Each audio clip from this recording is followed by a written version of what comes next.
giko. Nonro motim gi kambi Infotrack oyango ni atamalo maduong' ma jo Kenya pod ywago midhiero monuro kit somo manyien mar CBE ahinya ng'eny skunde mag fees mabende omenda mar school fees, uniform kod gige somo gin mamoko machando chunygi.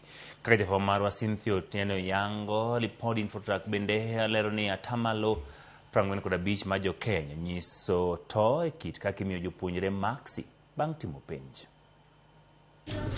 Ndalo masanja kende bang' jopuonjre donjo e sikunde ayanga e okang' mar grade mar 10, lipot mar kambi timo nonro mar Infotrack onyenyo moko kuom midhiero mamiyo jonyuol kod jopuonjre chunygi goyo kibikibi kendo medo kelo luoro e kaka chal mar somo dhi bedo thurka.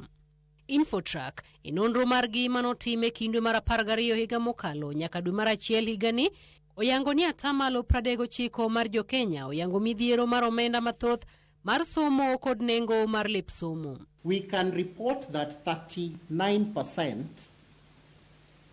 this is both parents and of course learners, have made a complaint, or they've raised the complaint of the high cost of the system. And this high cost of education are mainly attributed to school fees and the uniform. Lipod no medo lero ni atamalo 19 mar jo Kenya bende oywago nok mar ng'eyo e kit som CBE, atamalo 13 oywago onge mar omenda somo, atamalo 4 oywago chochni e yore donjo e sikul, ka atamalo 2 oywago luoro kod dang'ni mar paro e kind jopuonjre ka kaunti ma Nairobi e motelo omenda mamalo mar somo kod atamalo 43. Nonro bende yango ni atamalo 45 mar jo Kenya onyiso to e kaka imiyo jopuonjre maksi kit somo manyien ni, ka atamalo 39 to oyie kod kit chiwo maksi e yo manyasani, to atamalo 17 uketo wang'i ni gini ne.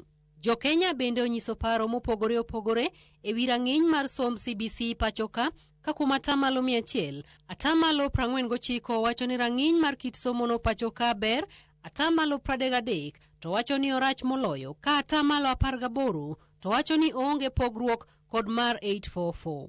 Nearly half of Kenyans, that is 49%, opine that the quality of education has improved compared to 844 system. However, there is also a 33% that believe the quality of education has worsened, with an 18% stating that the quality has remained the same. There's no change. If they were to compare like and like, CBC and 844 system, they don't see any change at all.